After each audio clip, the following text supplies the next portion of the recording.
Muy buenas tardes, bienvenidos a una nueva emisión de este nuevo ciclo, llamémoslo así, de Prevención TV. Bueno, pensamos otro tema en realidad para el programa, como ha pasado ya en alguna emisión anterior, pero un poquitito a pedido de más de un paciente que nos ha dicho, sí, vos hablaste de esto, de lo otro, de tabaquismo, pero no dijiste cómo. No hablamos de pastillas, y en realidad cuando uno, o de tratamiento, para ser exacto, el tiempo de tratamiento. Cuando uno reevalúa ese programa, yo tengo la sensación que no hemos sido lo suficientemente claros en cuanto a riesgos, ¿no? Porque uno por ahí se plantea, bueno, sí, un paciente puede terminar como terminó Sandro, un paciente puede terminar con un cáncer, o un paciente puede terminar con problemas vasculares varios. Y en realidad yo no sé si hemos sido lo suficientemente claros y precisos en el tema, más allá de lo que la gente nos ha pedido, que es hablar un poco del tratamiento. Así que luego de un breve corte vamos con Javier a tratar de clarificar los puntos que han quedado por discutir o exponer sobre el tema.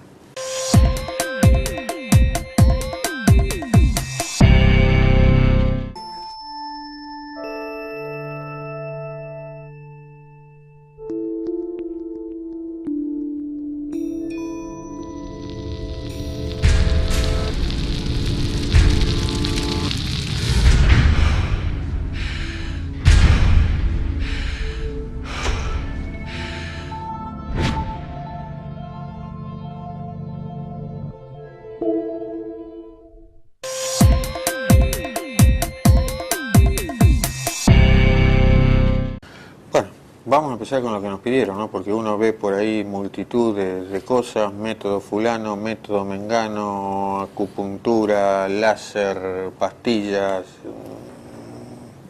todo un universo de posibles soluciones que aparentemente hasta hoy son inconducentes. Pero contame tu experiencia, contame qué haces en consultorio, cómo se lleva adelante el tratamiento de un paciente de estos. La sedación tabáquica. Bueno, primero vamos a ponernos en contexto. El tabaquismo se lleva 5 millones de muertes en el año a nivel mundial. Bien. Y 50.000 en la Argentina. Bien. De esas 50.000 hay 6.000 que nunca fumaron. O sea, son los fumadores pasivos que están en ambientes no libres de tabaco. Eso por un lado. O sea, y lo que nosotros tenemos que analizar es la potenciación del resto de los factores de riesgo, llámese hipertensión arterial, diabetes, dislipemia, cómo incrementan la incidencia de enfermedad la presencia del tabaquismo junto a ellos. Duplica, triplica, cuadruplica la incidencia de esos factores de riesgos en la presencia del tabaquismo. Por otro lado, lo hemos mencionado en otro programa, pero vamos a volver a reiterarlo, el tabaquismo en forma independiente es el factor de riesgo con mayor mortalidad individualmente con respecto al resto de los factores de riesgo. Porque los tabaquistas se mueren por 3 cosas. Se mueren por enfermedad coronaria, se mueren por cáncer de pulmón y se mueren por EPOC. Cosa que no ocurre con el resto de los factores de riesgo. Y tenemos una cosa a favor respecto al resto de los factores de riesgo. Los demás factores de riesgo, la hipertensión arterial, la diabetes, la dislipemia, yo la puedo controlar. En cambio, el tabaquismo yo lo puedo erradicar. O sea, es un factor de riesgo que depende de nosotros tenerlo o no tenerlo. Llegado a este punto, porque eso es totalmente real, depende de uno, porque en definitiva uno puede ser fumador pasivo si quiere, más allá de que fume en forma activa o no. Otro tema que uno ve en consultorio, que vienen y te dicen: doctor, dejé de fumar hace un mes, hace 2, hace un año. Sería bueno clarificar que lo que uno hace cuando fuma es un daño que se prolonga en el tiempo y que no desaparece inmediatamente al dejar de fumar. No, por supuesto. Por ejemplo, puntualmente para lo que más le preocupa a la gente, que es el cáncer de pulmón, tienen que transcurrir 15 años sin fumar para tener la misma incidencia de un no fumador. 15 años. No 1, ni 2, ni 3. Es una cifra. 15 años. Ese es el daño que provoca no solo en el cáncer de pulmón, porque el cáncer de pulmón es el más conocido, pero a través de todas las vías donde pasa el cigarrillo y en las que no pasa también facilita la aparición de cáncer de laringe, de cáncer de esófago, de vejiga, de infinidad, del tumor que ustedes quieran. El cigarrillo es un facilitador de la aparición de enfermedades malignas en el organismo. Tampoco disminuye de un día para el otro el riesgo de contraer una enfermedad vascular, porque uno se enfoca sobre todo en las coronarias, pero hay que pensar que las arterias en todo nuestro cuerpo están con matices, pero están constituidas de la misma manera, y que lo que vale para una coronaria vale para una cerebral media, vale para una arteria de miembros inferiores o vale para una arteria renal. El hecho de suspender el tabaco tampoco implica que de un día para el otro yo elimine ese riesgo. De la misma forma, aunque el tiempo es menor que para el caso de los cánceres, hay que mentalizarse en que para hablar de correr el mismo riesgo que alguien que nunca fumó es alrededor de una década. Un poco menos, pero muy largo también. Sí. Es decir, son daños que una vez que se introducen en el cuerpo, lleva mucho tiempo erradicarlos. En enfermedad coronaria aproximadamente 5 años y 10 para la incidencia de un no fumador. Entonces, entonces uno tiene que pensar, cuando lo suspendió, que está haciendo las cosas bien. Pero así como fumó una vida, una década o 2, lamentablemente hay que perder un tiempo muy largo también para poder volver las cosas atrás. Siempre vale la pena, de cualquier manera, dejar hacer de el fumar. intento. Hacerlo solo, como escuchamos muchas veces, yo tomé la decisión y dejé por mi cuenta. Bueno, esos pacientes seguidos al cabo de un año, solamente el 3% logra el objetivo de dejar de fumar. Y son fumadores, no grandes fumadores, sino fumadores por ahí sociales, digamos, que fuman en alguna fiesta, con los amigos, en determinados momentos, que toman la decisión de dejarlo y lo dejan. Pero aquel que tiene un vicio arraigado durante mucho tiempo, desde la juventud, es mucho más difícil. Y hoy contamos con herramientas terapéuticas para ayudar a ese paciente a que pueda dejar el tabaco. Esas herramientas se traducen en los parches de nicotina, los chicles de nicotinas, y desde el año 2006, aproximadamente 2007, ya no es un medicamento novedoso, sino que ya tiene muchos años y muchos años en el mercado, muchos años de experiencia en el uso, la vareniclina, que es una droga que nació puntualmente para cesación tabáquica, nada más. Actúa sobre eso, no sobre otros aspectos. Hay otras medicaciones como el bupropión, que es un antidepresivo, que también tiene algún efecto antitabáquico, pero es un efecto ocasional, no es un efecto per se del bupropión. Esta droga nació para cesación tabáquica nada más. Y la ventaja que tiene es, con respecto a los parches y a la nicotina, aparte de ser mucho más efectiva, el paciente se desconecta totalmente de la nicotina, porque yo pongo un parche, pongo un chicle, estoy incorporando nicotina por otra vía, pero no me estoy destetando de la nicotina, que es lo que nos provoca, en definitiva, por ahí el síndrome de abstinencia. Recuerden en todo esto que cuando Javier habla de nicotina, dentro del cerebro hay unas estructuras que nosotros llamamos receptores, que están ávidos, están necesitados de esa nicotina. De alguna manera, cuando yo estoy incorporando nicotina al cuerpo, si bien estoy evitando el ingreso del resto... La vía inhalatoria, digamos. La vía inhalatoria y el resto de los componentes de un cigarrillo, que también son cancerígenos, le estoy incorporando al paciente nicotina, que per se puede tener, más allá de la satisfacción cerebral, una serie de inconvenientes que no son desdeñables. Es decir, si usted va a optar por decir tal o cual medicación no me gusta porque no quiero tomar más pastillas, tal o cual medicación no me gusta porque es muy cara, y voy a aplicar parches, hay que saber dos cosas. Primero, si puedo hacerlo o no, en función de mis problemas de base, del resto de mis problemas de base. Esto implica consulte a su médico. Y finalmente, que la absorción de cualquier medicación, cualquiera sea, a través de la piel, a través de un parche, conlleva una serie de problemas. Puede ser efectiva o no, dependiendo de las características de la piel, dependiendo de la manera de liberar la nicotina, y en esta eventualidad siempre es preferible contar con una palabra asesorada. No es elijo tal cosa porque sí o tal cosa porque no. Bueno, nos hicieron una señal que es contundente. Nos vamos a un corte y enseguidita volvemos a hablar de las alternativas terapéuticas.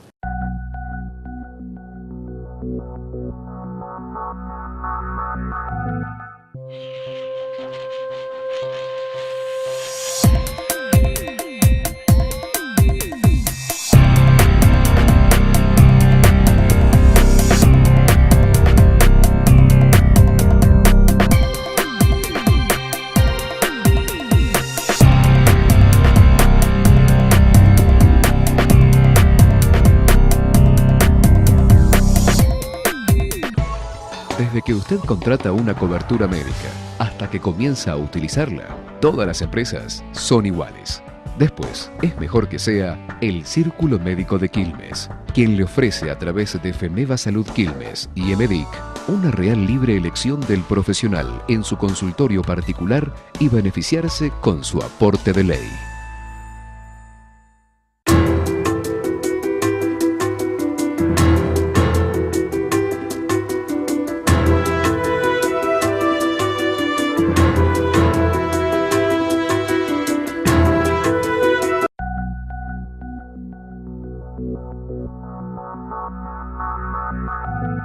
Bueno, tendríamos que volver al tratamiento, pero antes de hablar de la vareniclina concretamente, hablamos de las arterias, hablamos de que las arterias pueden ser las coronarias, hablamos de que las arterias pueden ser las de los miembros inferiores, hablamos de que las arterias pueden ser cerebrales.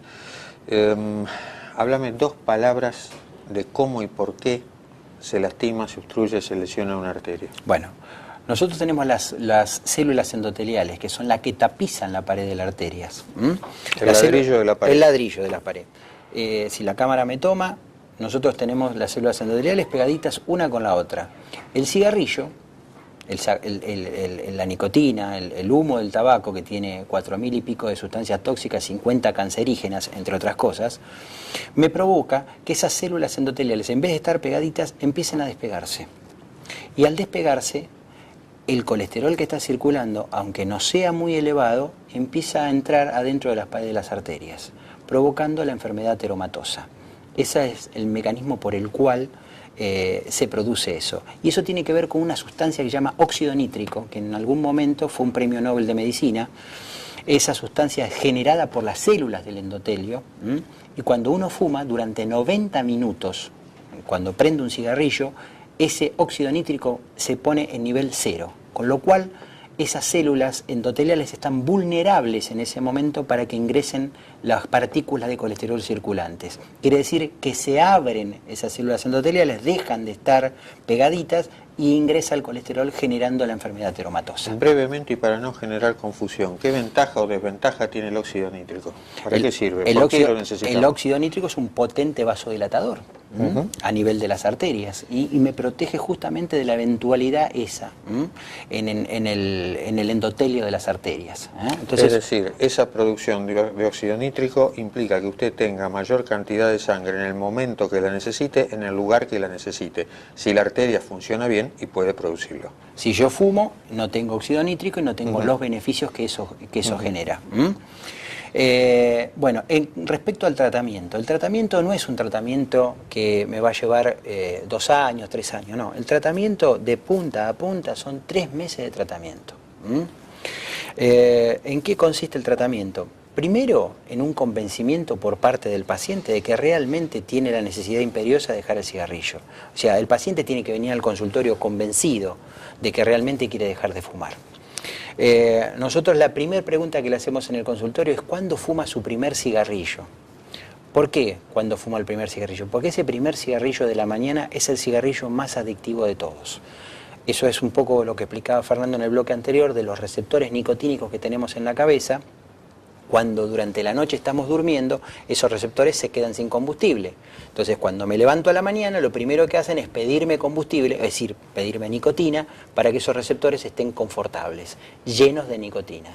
Entonces, nosotros lo primero que le decimos al paciente es, durante 15 días, ese primer cigarrillo, si yo lo fumo, ni bien me levanto, alargarlo a las 10, a las 11 de la mañana. Todo lo que se pueda. Todo lo que se pueda. Entonces ese es el primer esfuerzo y eso es el primer esfuerzo que pone el paciente para iniciar el tratamiento. ¿Para qué sirve? Ese esfuerzo implica la posibilidad concreta de que deje de fumar. Si el paciente logra manejar ese primer cigarrillo, puede manejar el resto de los cigarrillos. Entonces, asume un compromiso, lo hace. Entonces nosotros iniciamos el tratamiento con el kit de inicio, que son para 2 semanas. Es decir, si yo tuviera que traducir hasta acá, si usted es incapaz de demorar, de diferir, de patear para adelante, si quiere llamarlo así, el momento en que enciende el primer cigarrillo, no vale la pena que inicie el tratamiento. No, porque seguramente vamos a fracasar. Entonces, yo sé que lo que le pido al fumador es una cosa muy importante porque es el cigarrillo más adictivo de todos, pero si logra manejar ese primer cigarrillo, el resto de los cigarrillos lo puede manejar muy bien. Porque aparte va a empezar a contar con la ayuda farmacológica, cosa que no tiene en esa primera etapa. Esa primera etapa a mí también me sirve para hacer ciertos estudios. Tengo que hacer una radiografía de tórax, tengo que sacarle un electrocardiograma, tengo que hacer una rutina de laboratorio, tengo que hacerle una espirometría, tengo que ver la saturación de oxígeno en sangre que tiene ese paciente, todo para determinar el estado previo a la cesación tabáquica y no tener ninguna sorpresa desagradable respecto a alguna enfermedad que puede estar subyacente y no la hemos detectado. Tengan presente que el doctor está hablando de detectar cosas muy groseras o muy evidentes. Si uno está planteando que para eliminar el riesgo de un tumor se necesitan 15 años, tal vez en el momento que usted resuelve dejar de fumar, el tumor puede ser que esté, sí, pero sea lo suficientemente chico como para escapar a cualquier tipo de detección. Es decir, cuando él plantea de hacer toda esta serie de estudios, es decir, vamos a detectar si no hay alguna grosería, alguna copatología muy evidente que más allá de lo que vayamos a hacer con el cigarrillo requiera tratamiento más o menos urgente. Respecto al medicamento, el medicamento se toma a lo largo de los 3 meses.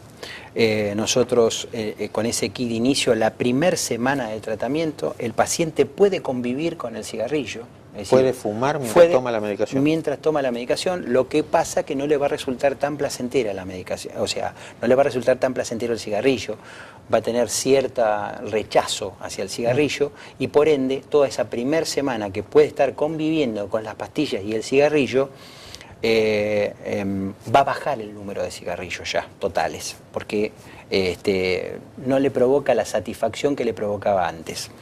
Y a partir del día D, que nosotros fijamos, el día D es el día de dejar, inicia el tratamiento que culmina los 3 meses, o sea, esa primera semana, hacemos las semanas que restan, siempre con el mismo tratamiento. Va a tomar una pastilla por la mañana y una pastilla por la noche.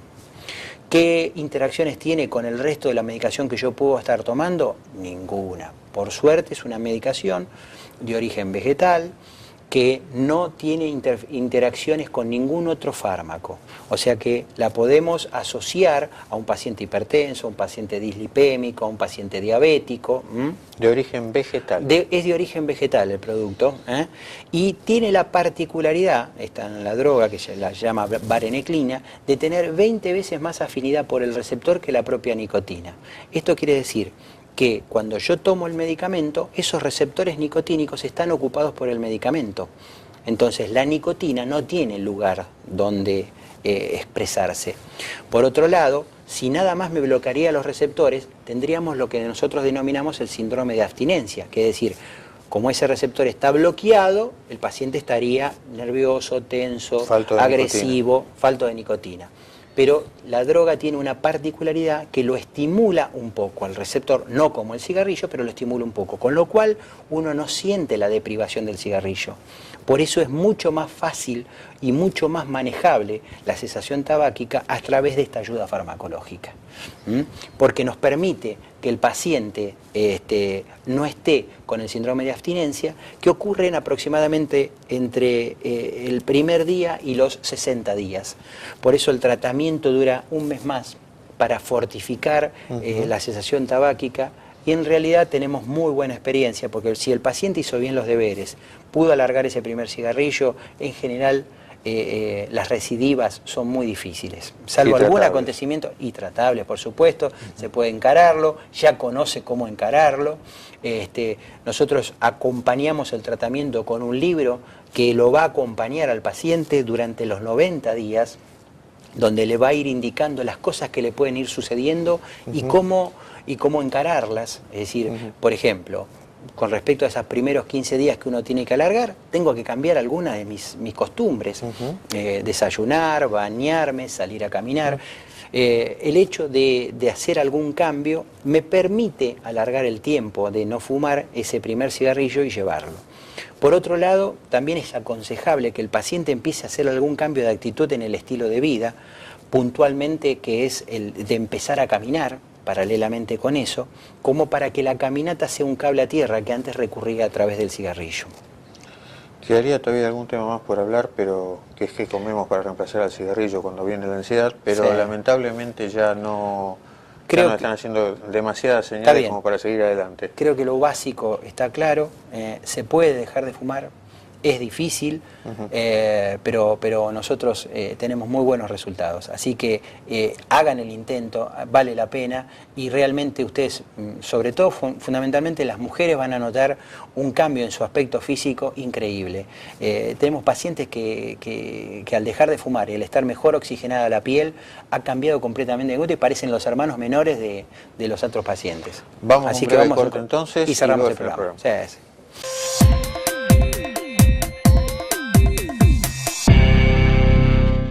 Bueno, hemos llegado así al final de una nueva emisión del ciclo. Esperamos haber aclarado por lo menos la mayor parte de las dudas que habían dejado el programa anterior, de las dudas o la falta de información. Cualquier cosa, de cualquier manera, siempre están a disposición los teléfonos y la página de Facebook, así que los esperamos allí para terminar de clarificar lo que fuere. Y no me queda más que decirles gracias por la fidelidad, gracias por el interés a través de las cosas que uno le manifiestan por la calle. Gracias también a los sponsors que hacen posible el programa. Así que, sin más, muy buenas tardes y muchísimas gracias. Nosotros sabemos que dejar de fumar es algo difícil, pero se puede lograr.